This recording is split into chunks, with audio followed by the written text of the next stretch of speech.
The first stopover for the American leader was the U.S. military base Camp Humphreys. His South Korean counterpart was already there waiting to give a surprise welcome and setting a positive tone ahead of the summit talks. Kwon Jang-ho fills us in on the starting point of Trump's trip in the nation.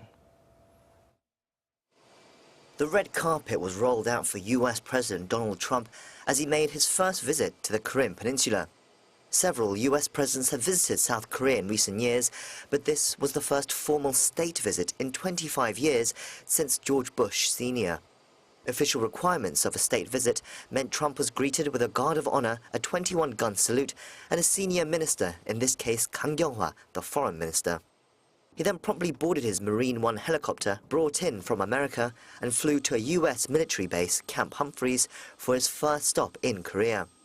There, he was greeted by President Moon Jae-in in a previously unannounced change in schedule to give a surprise welcome to the American leader. There have been question marks over how well the two presidents get along, and this move was seen as a deliberate gesture of goodwill to try and address this. And it seemed to have worked. Trump looked jovial as he sat down to eat with Moon Jae-in and the US and Korean troops in the military canteen, cracking jokes and smiling.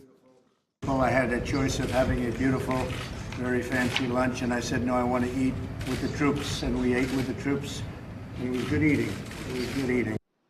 Camp Humphreys has a special significance to South Korea and the US, as it's the biggest overseas US base, costing $10.7 billion, of which 92% was funded by South Korea.